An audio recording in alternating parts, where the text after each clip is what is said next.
There is a moment when the sun disappears, when darkness falls, and you're left with just your fears. That's the moment you feel your first pang of doubt. That's the moment when the night comes out.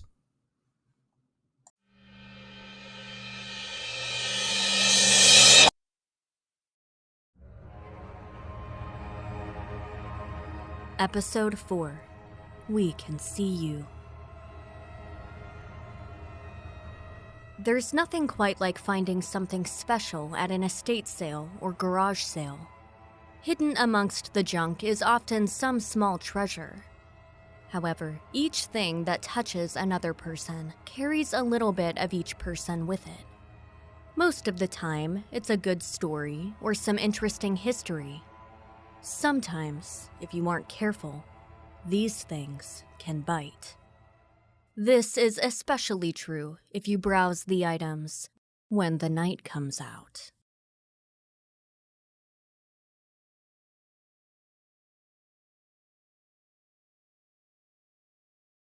Kirsten Sumner first saw the sunglasses at a yard sale, which she spotted out of the corner of her eye while driving home from work.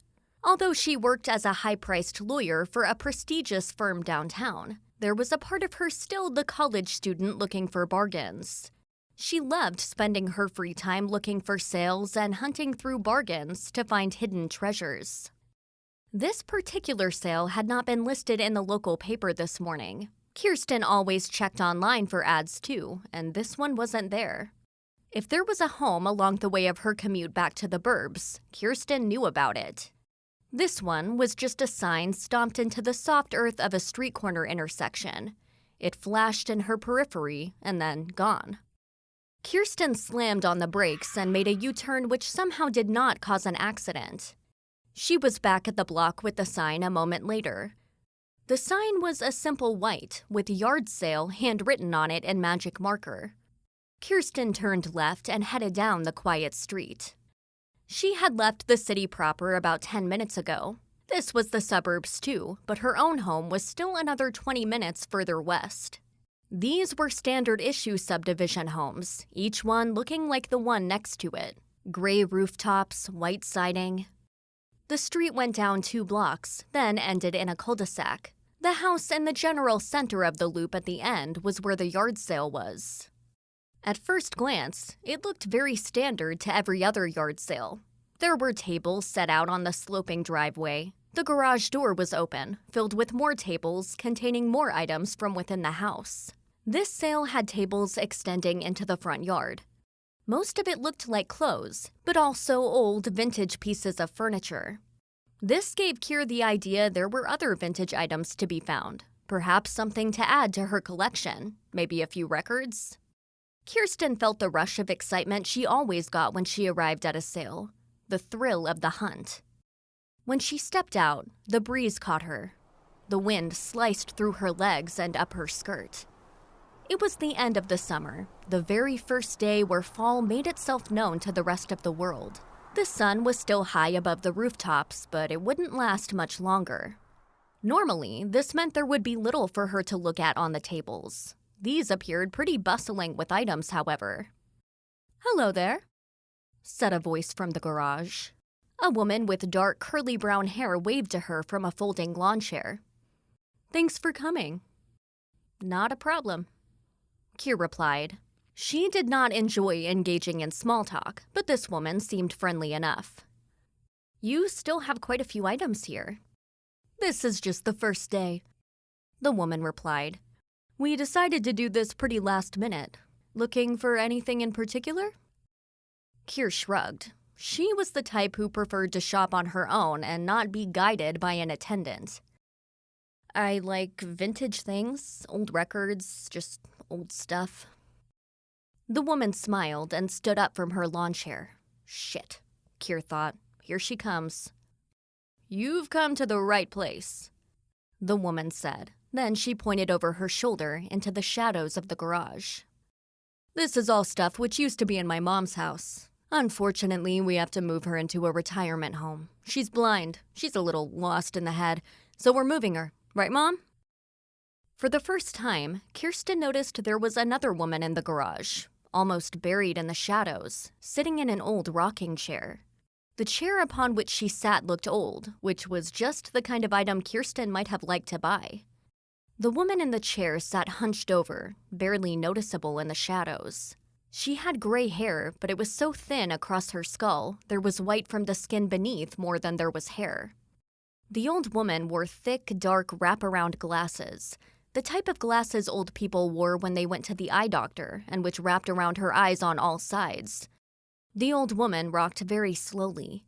It was as if time itself had slowed down around her. The old woman did not respond other than to slightly raise one hand. "I'm never sure if she's asleep or not," the woman said. Kier suddenly did not like this woman very much. She seemed cruel to force her mother to sit there in her personal darkness and listen to people haggle over items from her life. Anyway, all of this stuff is vintage. Great stuff here. Kier nodded and tried to busy herself looking at the items scattered on the tables. There was indeed a milk crate filled with records. Kier busied herself there, but soon became anxious when she realized the younger woman was standing over her left shoulder watching her. Just what she didn't want. There were a few old jazz records in the pile Kier pulled out. She loved listening to these old things on the turntable she had inherited from her father. It was an ancient, heavy thing with slots on the side of the turntable to store the records. It took up space along one wall of her living room, the flat screen right above it in a weird meshing of timelines which never failed to amuse her. "Oh, those are good ones," the woman said. "Don't overlook some of the dresses and other items. Right, Mom?" Kier cast another glance into the garage. The ancient, hunched woman raised her left hand again, barely off the arm of the rocking chair. Somehow, the shadows within the garage seemed darker than it had been a moment before. The wind kicked up, and Kirsten shuddered. How had it gotten colder here? Kirsten moved her way down the table. There were plates and pots. There were vases and other things which she recognized were antiques, but not really her style. Kirsten drifted her way down the table, trying to push the prying eyes she felt boring into the back of her head out of her mind. Finally, near the far end of one of the front lawn tables, she moved some old magazines to find a small, ornately carved wooden box. It was about the size of a large cell phone, but thick. She didn't recognize the symbols etched into the wood, but they were beautiful swirls and emblems. There was a fine gold-colored clasp on the front. Kier gasped and picked up the box. "Ah, I wondered if you'd see that one," the woman said. Kier was so enraptured by the box, she didn't even feel annoyed. "Like it?" "It's beautiful," Kier whispered. She hefted the box. Something inside rattled. There was weight to this box. "What are the symbols?" The woman smiled and shrugged. "My mom's family were gypsies. They wandered all over Europe and claimed they could do all kinds of magic. I'm sure they meant the symbols to convey mystery or magic. I don't think my mother even knows anymore. Open it up." Kier flipped the catch with her thumb and lifted the lid. Inside was a pale lavender lining in perfect condition. Nestled in there was a pair of dark glasses. "Sunglasses?" she asked. The woman giggled. "Well, yes, that's what they are. I think the gypsies said they were special glasses which allowed them to communicate with spirits or something. I don't really know. However, in this day and age, they are just sunglasses." It looked to Kirsten like there were two dark holes bored into the box itself. The lenses were simple circles, with a wire bridge over the nose. The pieces which went over the ears, however, were thicker and covered in more of the strange symbols. Kirsten had never seen glass or plastic this dark. The lenses were like looking into the night sky through a ship's porthole. "Are the lenses glass?" she asked. "They are, but lift those up." Kier did as she was told. She gasped again. "They're so light." The woman nodded.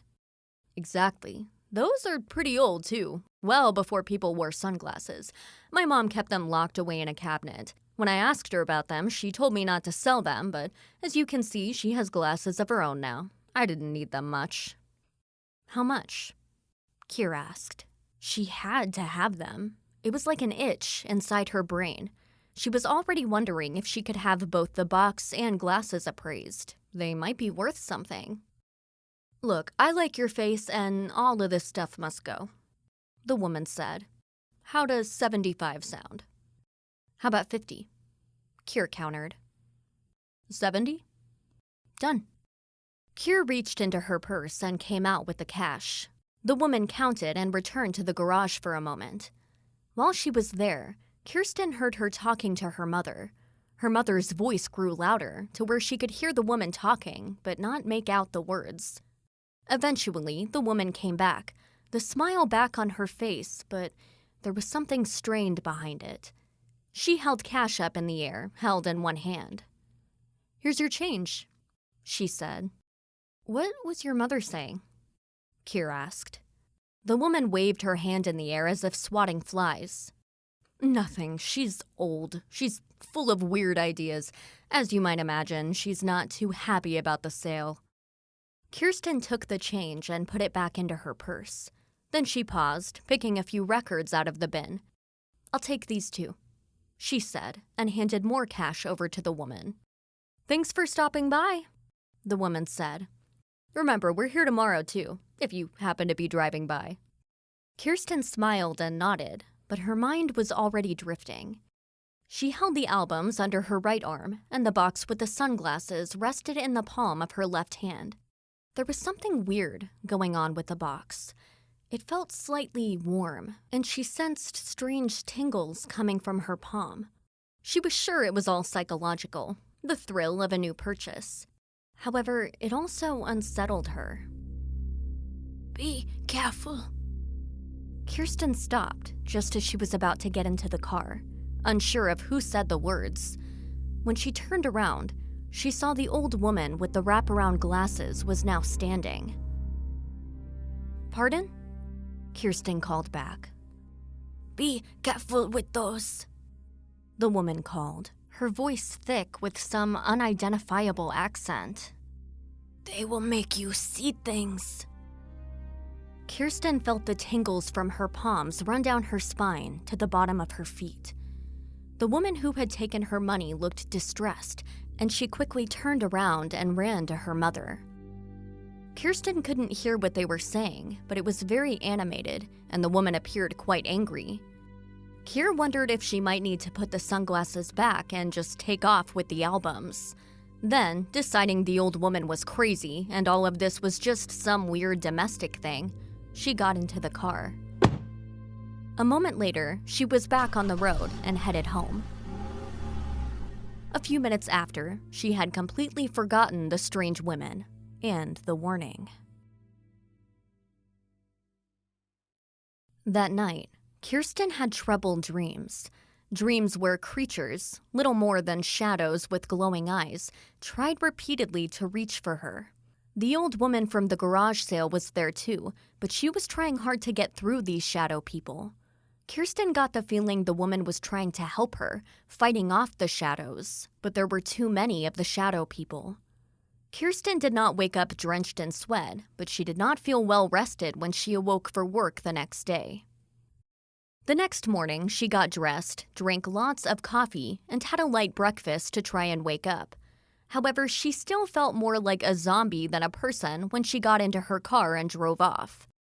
As she was leaving, for reasons she could never explain, she grabbed the ornate box with the sunglasses inside.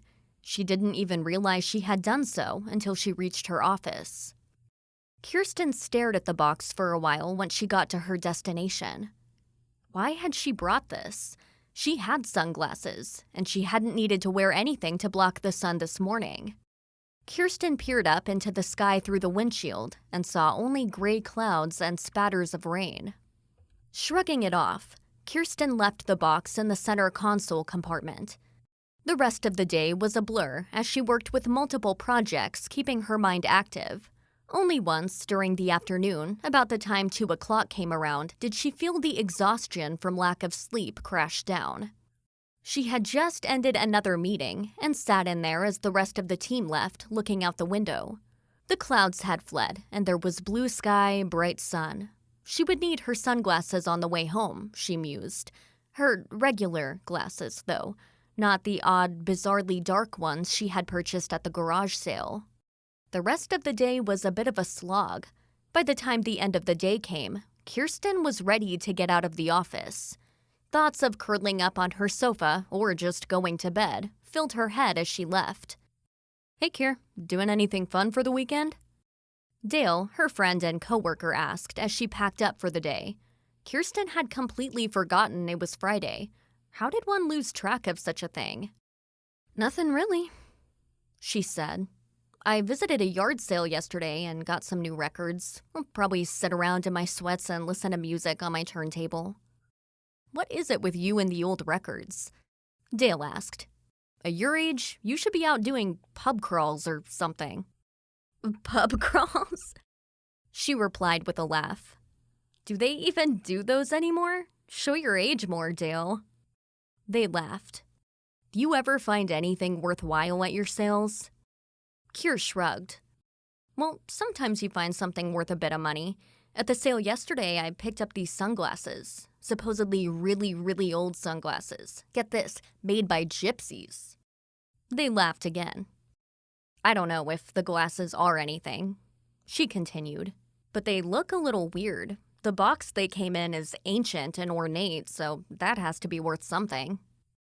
Dale raised his eyebrows. "Gypsy sunglasses. Well, you have me intrigued. They're probably cursed or haunted or something. You'll have to bring them in here and let me see them." For some reason, Kirsten's instincts told her not to tell Dale about the glasses and box being in her car right now. A voice in the back of her head said it was best to leave it alone. "I'll do that," she said, and then hustled her way out of the office. A moment later, she was out in the bright sunlight. The entire area still smelled wet with the odd lake-like stench, as if the office were on the banks of Lake Michigan with dead fish and seaweed. Kirsten blinked at the sunlight until she fumbled her keys out of her purse and got into her car. Being inside the vehicle provided an odd comfort. The Honda had long ago lost its new car smell, but the scents within were familiar to her. Kirsten turned on the radio and found her station. Classic rock. Get the beats pumping and get home. She had plans to kick off her shoes, get in her PJs, and watch TV until she fell asleep on her sofa. She was lost in the Rolling Stones tune when she made a left turn and faced right into the setting sun. For an instant, she saw nothing but bright colors, and it was like spears into her eyeballs. Immediately, she flipped her visor down, but this blocked off the entire top half of her windshield. Without a thought, she flailed around in her car. As if something else were guiding her, instead of looking into her purse, Kirsten's hand ventured into the console to her right. A few seconds later, she had opened the ornate box and removed the impossibly dark sunglasses. A moment after she opened the box, Kirsten finagled the glasses to her face. The entire world went black and white. So sudden was the change, Kirsten slammed on her brakes. The car swerved hard to the right, and she had to grip the steering wheel to keep herself on the road. Behind her and beside her, horns went off, and she was barely in enough control to think about flipping them off. Kirsten navigated her way into the parking lot of a strip mall. To her left were small, independently owned restaurants. There was also a cell phone store, and anchoring the end of the little mall was, of all things, a Goodwill. Kirsten found a parking spot, still gripping the wheel, panting, her heart hammering against her chest at an alarming rate. What in the actual fuck? She asked her car. Mick Jagger did not have an appropriate response. Kirsten got out and looked around. Her breathing sang in and out of her mouth in a way she would have found disturbing had she only been aware of it. The world had gone utterly gray. This was almost to be expected when one wore glasses this dark and black. The lenses, naturally, would drain the color out of the world around her. But this was an extreme she had not counted on. Also, the world seemed drained of life. Something moved to her right, and her head darted in that direction like a frightened animal. A shape, vaguely human, barely defined, walked across the parking lot. Not far beyond this shape was another, walking the opposite direction. As Kirsten scanned the area, she realized some of the other gray shapes were cars, but they were ill-defined, just grayish, boxy lumps without distinctive features. Kirsten pulled the glasses down from her eyes to the end of her nose. Color rushed back in. Now she clearly saw the man walking into the Goodwill store. Down a ways, a young woman was getting into her car. The colors of the cars, reflecting the bright late afternoon sunlight, leaped out at her, and a million diamonds of light pierced her eyes. Slowly, carefully, she put the glasses back over her eyes. It was like someone had drawn a curtain. Once again, all life was gone from around her. The world was gray, and nothing seemed to move.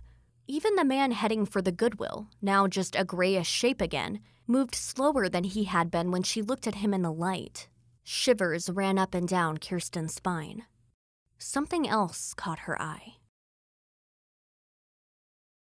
Near the edge of the Goodwill building, there was another shape.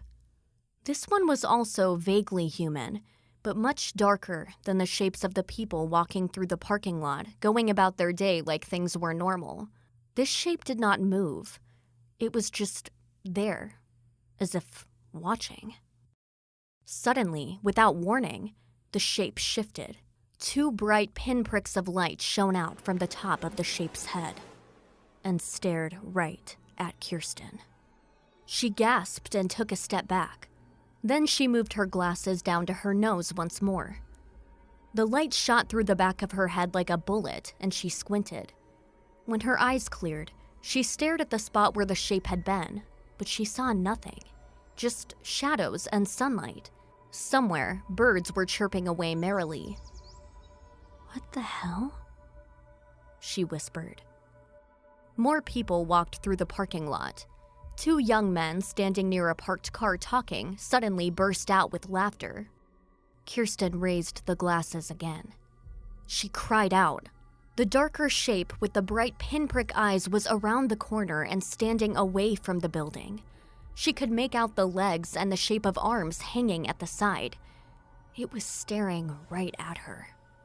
Kirsten once more cried out when she realized there were now other dark shapes. They stood beside parked cars. Some of them were hunched over, looking at the ground.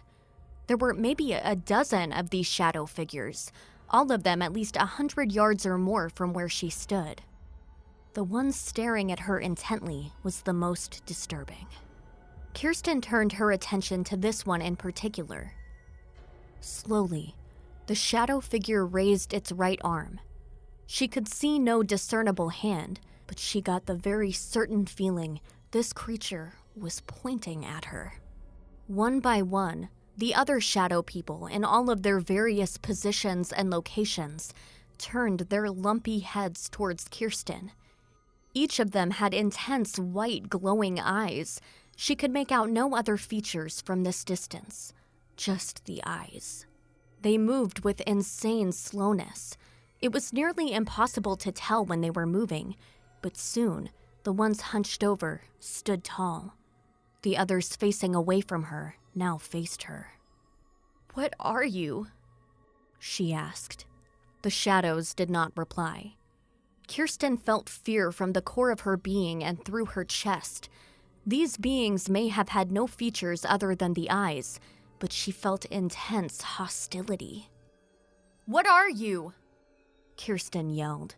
She yanked the glasses off her face. The sunlight was like a physical thing striking her in the face, and she staggered backwards. When Kirsten could stabilize herself, she realized the young men laughing near their cars had stopped talking and stared at her. "You okay, lady?" one of them asked. Kirsten felt a pounding headache form behind her eyes, and she pressed a hand to her forehead.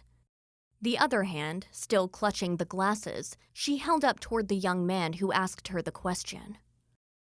"Sorry," she said, her voice weak. Just having a bad day. Bad headache." Without waiting for a response, Kirsten yanked open the car door and got in. There was a whirring in her ears, and she would have sworn she could hear all of the blood in her body rushing through every vein and capillary. She also felt cold, as if an ice-cold hand had reached into her chest and clutched her heart. Kirsten shifted her car into reverse and rocketed out of the lot. She had no idea what the fuck was going on, but she intended to get far away from the staring eyes and weird shadow people.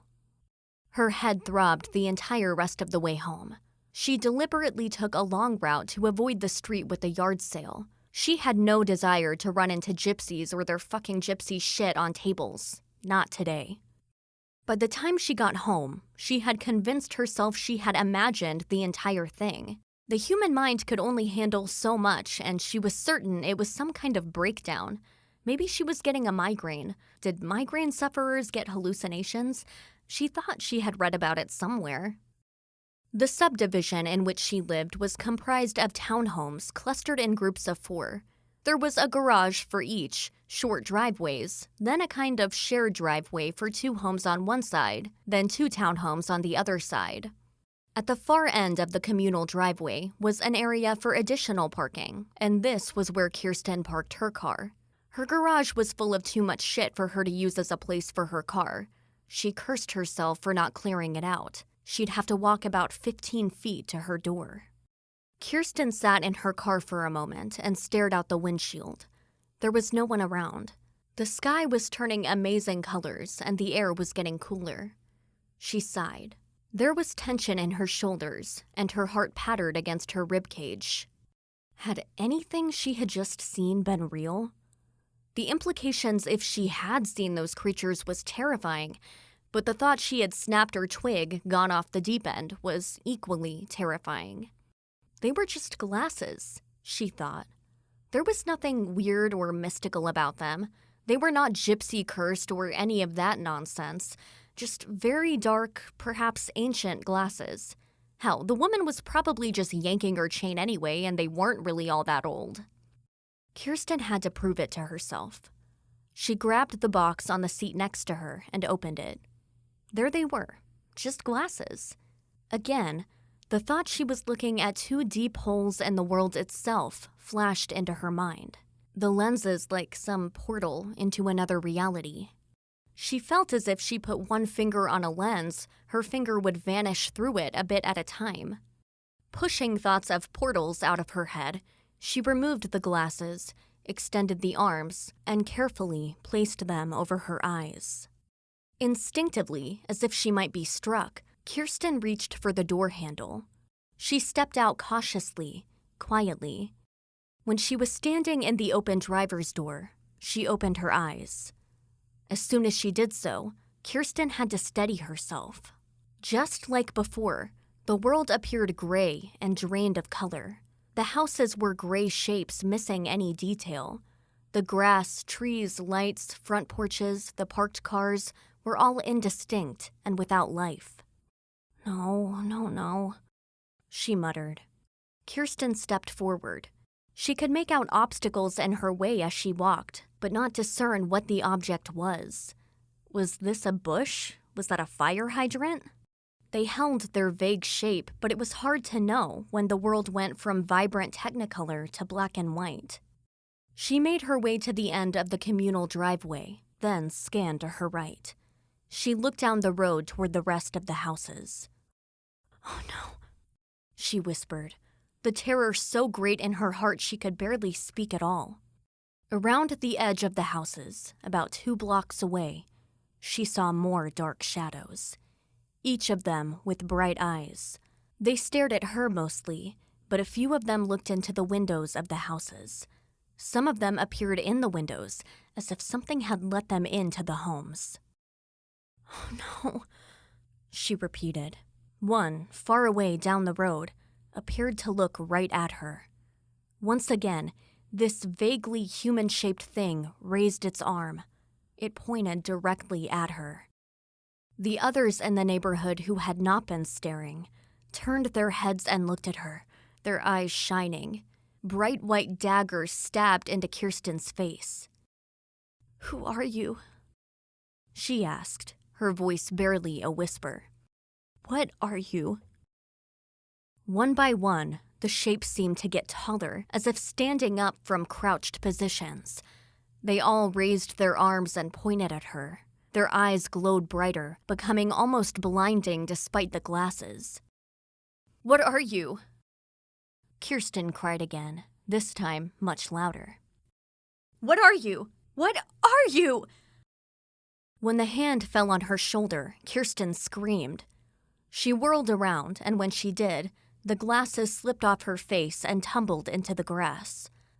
Much to her relief, but also tremendous embarrassment, she was looking into the face of her neighbor, Mike. "Kirsten? What's wrong? Are you okay?" Kirsten could only stammer for a moment. The sudden return of color and detail was like a slap across her face. Her head hurt again, with a sickening buzzing sensation behind her eyes, as if she had been out drinking all night. She felt dizzy, too, just to top off the sensation. I don't know, she said, tears spilling over her eyes. I'm sorry, I need to get inside, I need to lie down. Let me help you get to the door, Mike offered. He leaned over and grabbed the glasses. Kirsten snatched them out of his hands. Sorry, she said, but these are expensive glasses. Prescription. She didn't want to, but she felt she had to make a show of it. She put the glasses on her face. The moment she did, she saw there was one of those shapes right over Mike's shoulder. In fact, it appeared to have its arms wrapped around him and its head turned to stare into her. The eyes, the glowing eyes, burned into her. I need to get back to my house, Kirsten stammered. Sorry to bother you. Kirsten, what's wrong? Mike asked. You're obviously very upset about something. Is someone chasing you? Is there someone else out here? Kirsten could only stare at the shadow over Mike's shoulder. She couldn't explain how she knew, since the thing had no features on its face except for the eyes, but she felt pure anger, evil, and hatred coming from this thing, directed right at her. Kirsten? Mike asked, and she realized she had not spoken back to him. She was just staring at him with the glasses on. I have to go, she said, and walked away quickly. She kept her head down, peering over the top of her glasses, but keenly aware of the world seen through the lenses just a few inches below. The grayness, the lack of life. It was disorienting, but she didn't want Mike to see her yank the glasses off her face and throw them as far as she could manage. She walked back to the car, got the ornate wooden box and her shoulder bag, then ran for her house. Once she was inside, she pulled the glasses off and put them back into the box. With shaking hands, she walked through her living room to the kitchen and placed the box on the counter. She felt like it was a bomb and any movement might set it off. Kirsten breathed heavily over the sink and felt hot tears run down her face. Out of the corner of her eye, the box sat there, and she could have sworn it was breathing right along with her. What was happening? How was this happening? The fridge kicked on to her left, and she let out a yelp. Jesus, she was losing it. What were those things? Why were they all around? Leaving the glasses where they sat, Kirsten walked to the sliding glass door which overlooked the lawn on the side of the house. She peered through the heavy curtains. Mike was gone, perhaps back into his house or tinkering around with things in his garage. There were neighbors walking their dogs. There were green lawns and green leaves on the trees. The sunlight was fading fast, but still bright enough for the houses to appear lit from some ethereal light. No shadow men, no glowing eyes. Kirsten let the drapes fall back and turned to look at the box in her kitchen. This was insane. She was losing her mind, right? She had to be utterly insane. She had been working way too hard these days and was stressed out. Finally, she had cracked. She ran a hand through her hair and took a deep breath. She'd need to take some time off. Maybe she could call in sick tomorrow. sleep in and then sit on the sofa and watch Netflix all day long. Kirsten had dozens of episodes of her favorite shows to watch on her DVR, and she was so far behind. Kirsten laughed at herself. This was nuts. She would have to do something tomorrow to reassure Mike he was not living next door to a lunatic. She walked back to her kitchen and made herself something to eat. She pushed the box to the back of the counter, up against the kitchen wall. A moment later, she was in sweats and watching television with a large plate of pasta in her lap. 2 hours later, she had fallen soundly asleep on her sofa. Kirsten awoke with a start. She had been dreaming about oppressive darkness. The darkness was alive, surrounded her, coated her entire body, suffocating her. The darkness had eyes, and to her great surprise, there were teeth, too. For a moment, she wasn't sure where she was. Her legs jerked, and she knocked the plate which had contained her dinner onto the floor. As the world came into focus, she cursed, but felt her heart pounding far too fast for having just awakened. The darkness was all around her now, and she stumbled to the light, flipping the switch. Her breath wheezing in and out of her chest, she looked around the room. Just the plate on the floor and her living room. The television had some kind of infomercial with a religious bent to it, something about sending a man money for magical water. Kirsten grabbed the remote and shut off the TV. Muttering a curse under her breath, she cleaned up the spilled plate and the sauce on the carpet. Kirsten went downstairs to put the plate in the kitchen. Full dark outside now, of course. Middle of the night. Kirsten felt a powerful temptation to pull back the curtains and drapes. Would she see the shapes out there now that shadows dominated the world? Was it their time to have dominance over everything else? Nope, no more craziness. She would not lose it now. She saw the wooden box on her kitchen counter and froze. It was right next to the sink. As if it were hot, she walked toward it and then pushed it gently with her finger. There was no feeling of heat, no electrical current, just a box.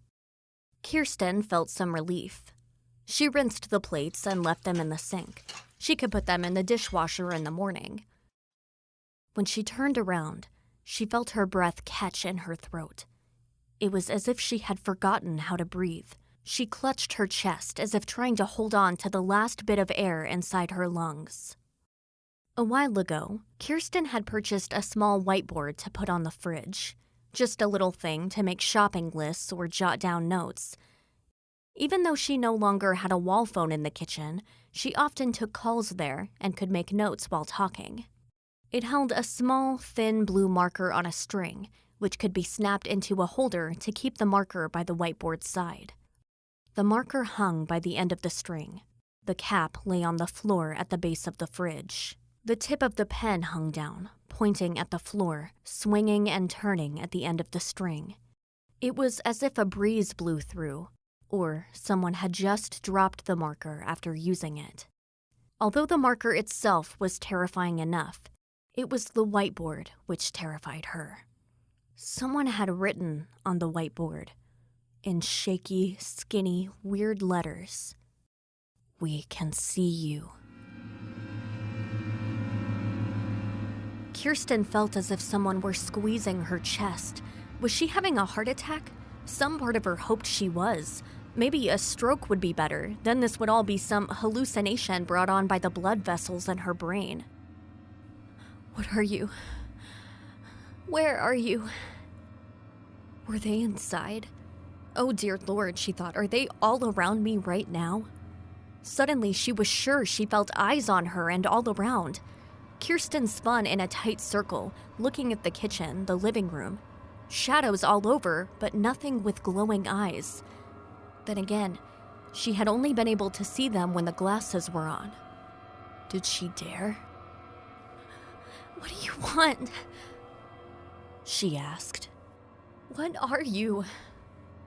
If she put on the glasses and saw the house filled with shadow shapes, would she be able to maintain her sanity?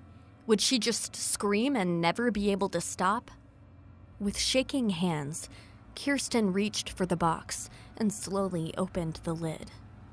The glasses within seemed to almost vibrate as she looked at them. Were their colors swirling and dancing within the lenses? She took the glasses out of the box, unbent the arms, and placed the lenses over her face.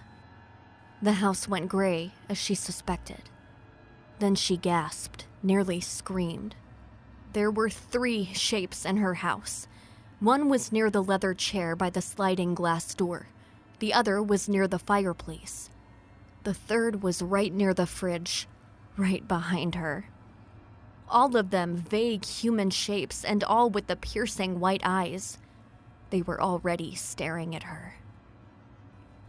"What do you want? What do you want?" The one near the fridge lifted its arm and pointed at her. Just like before, only now the end of its arm seemed just inches from her face. She could not discern any fingers or features of a hand. It meant nothing, just pointing.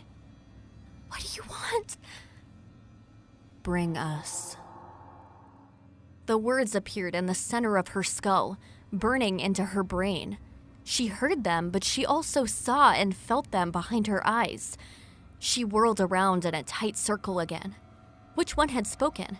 Had all of them spoken? Did they have individual thoughts? "What?" she asked. "Bring us." "Bring you where?" she asked. "The world. Your world." Her brain was on fire. They were in her house. They were in her house. The phrase ran in a loop through her brain. They were all around her, could almost touch her. How did they get in? You. What? She realized she just kept saying the same word repeatedly, but there was no way to form sentences. You Opened door. The glasses, the fucking lenses which looked like holes in reality. Kirsten did not understand how she knew this, but she did. They were actually holes, and putting them on, she had opened a door. Now they could see her, and they wanted to use her to get into this world, to move from the gray world where things weren't real to the real world. All of this was just suddenly in her mind, and she was certain it was true. "What are you?" she asked. What are you?" There was no reply. The shapes moved toward her, their uniformed faces coming into view, the brightness of their eyes growing in intensity. They undulated rather than walked, as if made of liquid or smoke. Kirsten yanked the glasses off her face and tossed them onto the counter. Her house looked like her house now, but she could feel them in there with her. For an instant, she was sure she could hear them moving. They shuffled along, as if they didn't have feet or legs which would allow them to step properly. They slithered and slid. Kirsten put her hands to her head and ran. She ran to her room, pounding up the stairs, running down the hall and sending a framed picture on the wall skittering to the floor. Kirsten ran into the bedroom and slammed the door behind her. Tears ran down her face, feeling hot and somehow accusing as she slid down the door to the floor. She pushed hard against the door, certain they would come up the stairs and push it open. Perhaps they could just slide through the door itself. The fear was so intense she nearly screamed and wished she had her phone. Who would she call? Who would understand? The world seemed to grow darker. The blackness around her slid up her legs and body. When the darkness covered her head, she fell to the floor and was out. The next morning, Kirsten awoke and immediately called in sick to work. There was no way she was going to be able to sit at a desk and concentrate on spreadsheets today. Every noise she heard anywhere in or around her home made her jump 10 feet in the air. Were they still in the house? Nothing else had happened after she fainted. At least, nothing she could remember. Not even a dream. But she was certain they were here. She had let them in the moment she put the glasses on. Somehow those impossibly dark lenses were real portals. They looked like holes because they were. But why the hell would anyone create glasses which somehow let shadow people into this world? She had to find the old woman. Kirsten got dressed, foregoing the shower, because she was certain a shadow hand attached to a shadow arm would reach through the curtain and grab her. What would happen when one of them touched her? She didn't want to know. She was in her car a moment later. Outside, the world was unseasonably warm. Hell itself was emerging late in the season. Figured. She was in hell right now, so why not the rest of the world? She put the wooden box on the seat next to her and then decided to put it in the back seat. Kirsten put the seatbelt across it just to make sure. She then prayed she'd be able to find the place where she had bought the box in the first place. She drove off, but she was certain things were watching her, looking at her, reaching for her. It took Kirsten 45 minutes to finally find the right street. It was a combination of traffic due to morning rush and the fact every street in the neighborhood where she was certain the garage sale had been looked the same. She needed the dead end. Kirsten found herself getting more and more frantic as she drove. When she looked into the rearview mirror, she could see the wooden box. Twice, she was certain she saw it move under its own accord. When she finally made a left turn and found herself at the dead-end street, she felt relief and terror. Now, she was certain the woman was all an illusion. She was some sort of demon or otherworldly creature who had set up a shop for the sole purpose of getting rid of the glasses. Now, with them gone, the two women would have vanished. Back to hell, perhaps? There was the house. The yard was empty, but everything looked the same. Fuck it, Kirsten thought. Whoever answered the door, she would hand the box and leave. Let them deal with this shit. Kirsten grabbed the box and trudged up the lawn, not even bothering with the cement walkway. The dew from the morning soaked her shoes and then her feet. Just another thing to really piss her off. She got to the door and wasn't even going to bother with the doorbell. Kirsten reared her hand back and was about to pound and yell her head off when the door opened on its own. The old woman stood behind it. Her thick, dark, wraparound glasses reflected the early morning sun back into Kirsten's face. "I knew you would be coming," the old woman said, in an accent right out of Central Casting, as if a director had said to get an old gypsy woman. "Take the glasses back," Kirsten said. "Here, they're here, take them." The old woman made a strange wheezing, gasping, hacking sound. It took Kirsten a moment to realize she was laughing. "I cannot take them back," the woman said. Yes, you can. They're right here. Hold out your hand and I'll put them in it. You can take them back into the house and I go home." "You've seen them now, and they've seen you," the woman said. "There's nothing which can stop it. Well, almost nothing. But you won't like the method to keep them in their world. They want to come through. Did you know?" Kirsten felt her mouth go dry. "Yes, I know. What are they?" "No one knows their name," the woman said. "They have been around here since before men were here. They have been condemned to live in a place between our reality and another. All they want is to come through, and if they don't get their way, they tear people apart. They destroy anything they touch." The woman laughed again. "Why did you let me buy them?" Kirsten said. "If you knew this would happen, why'd you let me buy them?" The old woman looked shocked. "I did not. My daughter did. She didn't want them. I was supposed to be the keeper of the portals. I was supposed to make sure they didn't get through, and then my daughter was to be the one. But she didn't want to, so she sold them. You saw me that day, didn't you? I tried to stop her. However, the portals also choose the next person, don't they? It has always been so. I think you were chosen to be the next keeper." "The keeper?" Yes, I was supposed to make sure I kept the portals safe. You've looked at the glasses, right? They look like holes in reality itself. They are. But if kept in the box or worn by the keeper, they can keep the shadow men on the other side. The problem is, if someone with sight puts the glasses on, then they can see the shadows, and the shadows can see them.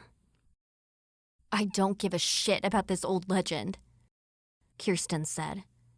You're the keeper, so you can have the glasses back, the portals, whatever the fuck they are. It's not legend, the woman said. There have been keepers of the portal for centuries. People like you want to believe there are no rules to the universe. You think you can do whatever you want whenever you want. But there are rules to things. And when the portals have been passed on, in whatever manner they pass, then it becomes the new holder's responsibility. You were chosen. No, I can't have this, Kirsten pleaded. I mean, Jesus Christ, what am I supposed to do as the keeper? You need to make sure they can't come through, the woman said, as if Kirsten were the dumbest person she had ever run across. Jesus, just give me a straight fucking answer, Kirsten said. How do they get through, and how the fuck am I supposed to prevent it? The woman cackled again. Whoever sees them reminds the creatures of our existence. They are pure darkness, pure evil. They would come into this world and turn everything into shadow, destroy everything, but they are dumb creatures. Once they are blocked, they forget. They go back to sleep. You've awakened them, and they will keep coming, gaining strength and the ability to touch things in this world until they come right through you. They'll burst right through your head, through your eyes. Your head will burst apart like an overripe melon, and the shadows will come spilling out. A flood of them, all of them. The woman had a laughing fit so intense she nearly fell over and then coughed. Kirsten felt like she would throw up.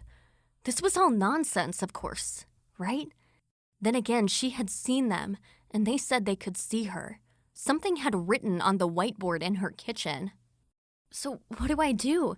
Can I just give the glasses to someone else? Pass it on? Kirsten said. The old woman, still coughing her face red, shook her head. No, the portals have to choose. They have chosen you, and you must bear the burden.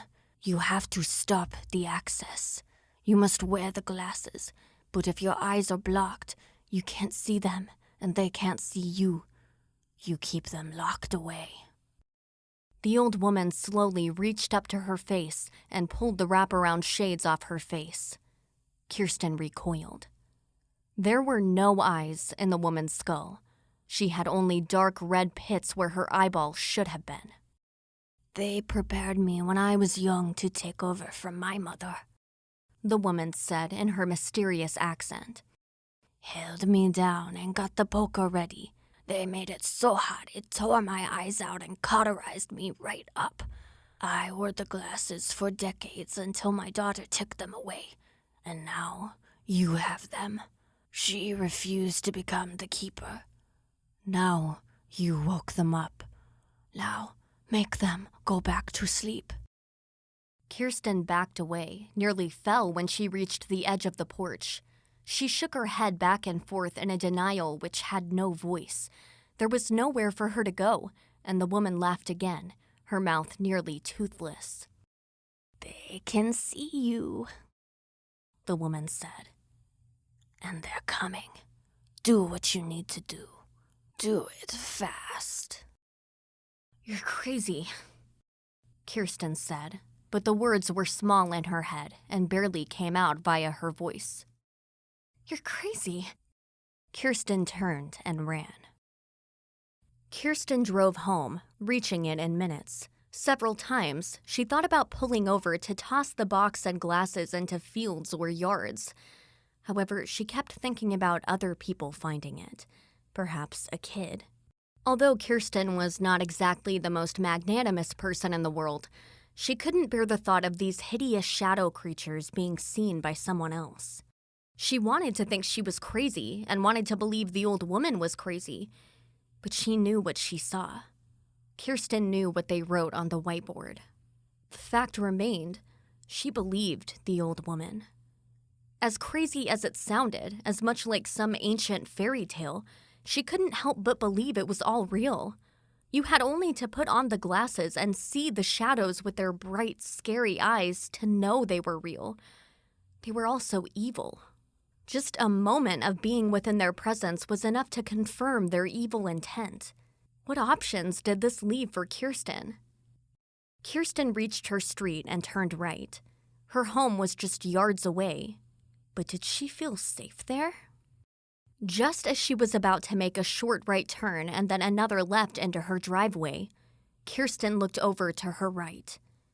One of the shadow people sat in the passenger seat, reaching out for her face.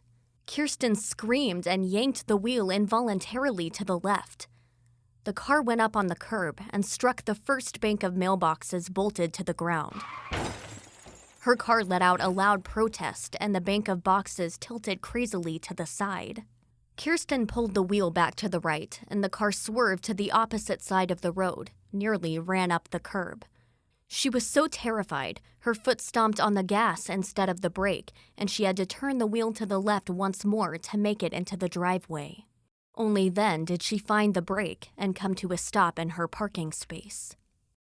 Kirsten felt so much fear she could barely move. Her breath was ragged as it tore in and out of her lungs. She kept her eyes shut tight for a while before slowly opening them. She peered into the passenger seat. Empty. Had she really seen it? She wasn't wearing the glasses. Had it been there? The rational part of her brain, barely a whisper now, told her it had been her imagination. The less rational part of her brain, the louder part, which believed the legend and the old woman, told her she would start to see them without the glasses. More and more she would see them until they could blast apart her head and use her own body as a way to enter the world. "Oh, God," she whispered. Kirsten got out of the car. The neighborhood was quiet, and she noted both the damage on her car and the leaning mailboxes. Normally, this would have been something to really upset her, but right now she had bigger concerns. Kirsten ran into the house and whirled around. Her house seemed empty. The fridge kicked on, and she shrieked. "I know you're here," she said. "I know you're here, but you need to get out of here. Get away from me. I am not the keeper. I'm not anything. I'm just a woman." She ran to the kitchen and put the box down on the counter. Kirsten opened the drawer and removed the meat tenderizer. Gritting her teeth and snarling in a way which would have scared her were she aware she was doing it, she smashed the box. The box jumped and skittered across the counter. Kirsten grabbed the box, looked at it, cursed again. "What the fuck?" she moaned. There was not a scratch on it. Nothing. Not even a chip in the wood. She opened the box and removed the glasses, placing them on the counter. Kirsten raised the tenderizer again and brought them down on the right lens. There was a hideous cracking sound, and the lens shattered. With a scream of victory, Kirsten brought the tenderizer down on the other lens. This one shattered too. "Ha!" she screamed, bending over and yelling right at the pieces of glass. Her joy turned to horror as the black pieces of glass moved all on their own. Like tiny bugs, they crawled across the counter and jumped back into the frames. For a moment, the glasses were reassembled and filled with cracks, but then the cracks sewed themselves up until two neat, nice, fresh lenses stared back at her. "No," Kirsten said. "No!" A searing pain hit her in the head at that exact moment. Kirsten could not scream. She was unable to move. She held a hand to her head, the pain centered behind her right eye. The rest of the world swam away, and all that remained was the intense pain and the feeling something was crawling its way through her brain. Distantly, like a train blaring its horn way in the distance, she heard a soft squeaking sound. Kirsten turned to look behind her, and there was a new message on the whiteboard. You cannot stop us. We are coming. The pain ratcheted up, and now both eyes were in agony. Kirsten fell to her knees and put both hands to her face. She felt something hot and wet against her palms. When she pulled her hands away, she saw blood on her palms. Kirsten screamed. Staggering to her feet, Kirsten grabbed the glasses. She forced the arms open and then put them over her eyes. Another scream escaped her. The creatures filled her house with undulating, moving shadows. It was like a sea of darkness, nearly shapeless, forming and reforming heads with glowing eyes. They flowed through the cracks of the front door and around the edges of the sliding door. All of them, hundreds, thousands, were coming right for her. Kirsten ran for the sliding glass door. The ocean of shadows grabbed at her, and she could feel their cold touch against her shoulder, legs, and body. Despite this, she ran through them and then straight into the glass. The impact staggered her, and she ran at it again. This time, the glass shattered. She felt thousands of shards all over her, tearing apart her flesh. Blood sprayed high into the air, and she ran onto the patio before collapsing in the grass. Kirsten heard someone yell her name. Was it her neighbor? She had no idea. There was so much blood running out of her at the moment, but her head still felt like it would explode. Outside, there were more of the undulating shadows. Thousands upon thousands, oceans of them, all merged together, their glowing eyes brighter than a billion suns, coming for her. She felt them in her head. Was her skull breaking apart? It felt like it might be. Kirsten knelt down in the grass and ripped the lenses off her face. The real world came back into view, but she saw only red. Blood spurted in the air from severed veins and opened arteries. She could see her neighbor running towards her, but it was like he moved in slow motion. Kirsten grabbed the biggest piece of glass she could find. It sliced open her hands as she grabbed it. With one bloodied hand, she lifted the eyelid of her left eye. Without hesitation, and while her neighbor screamed her name again, she thrust the glass into her left eye. Just as her neighbor reached her, Kirsten jammed the glass into her right eye. The world went dark, and she fell face first into the grass.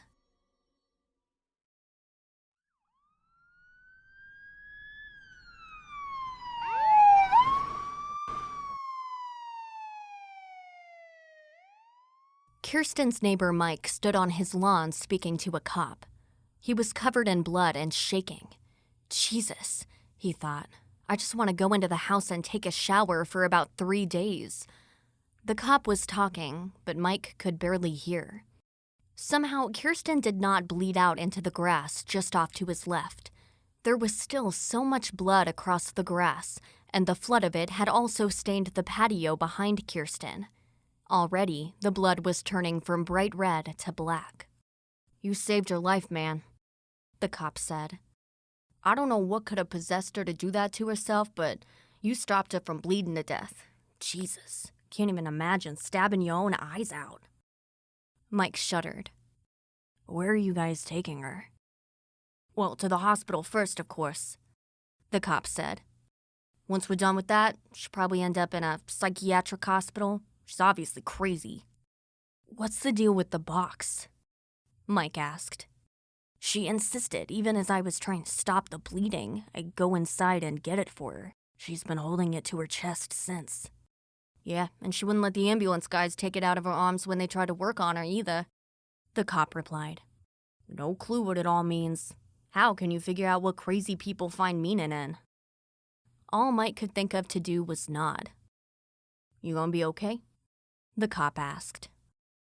I don't know. I think I'll be seeing her bleeding with the shard of glass in her hand for the rest of my life. Well, I think we're done here for now, the cop said as he put his hand on Mike's shoulder. You can go back inside. We may need to talk to you some more, so don't be surprised if you hear from us." Mike just nodded again and headed back toward his house. Just as he got to his own patio, he saw the paramedics lift the gurney up and roll it towards the ambulance. He could see Kirsten still clutched the ornate wooden box she insisted he get for her when he was trying to stop her from bleeding to death. There was a hint of a smile on her face as she went, a calmness. He hoped they had doped her up with some powerful drugs. "Jesus," he whispered. Then he went inside and took a long shower.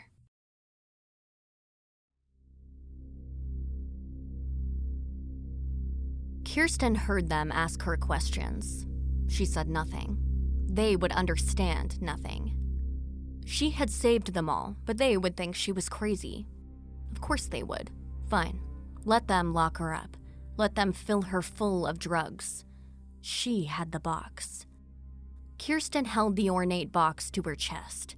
It felt warm and alive against her. She had a responsibility now. She was the keeper. "I'm the keeper," she whispered. No one seemed to hear or care. "I have to save the world." They put her into the ambulance and slammed the door shut. A moment later, as her neighbors congregated to watch the scene, the ambulance drove off.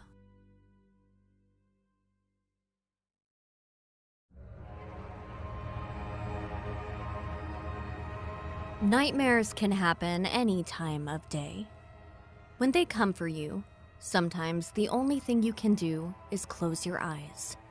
In Kirsten's case, even that wouldn't work.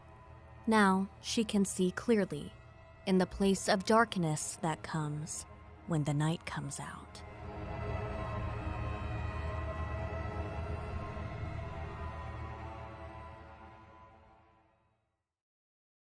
You've been listening to When the Night Comes Out, a weekly horror anthology podcast with stories by Brian W. Alaspa and narrated by Allie James. For Brian's work, visit his website at www.brianwalaspa.com or visit amazon.com for his books of fiction and nonfiction. Be sure to listen to Allie's work on Facebook at Allie James Projects.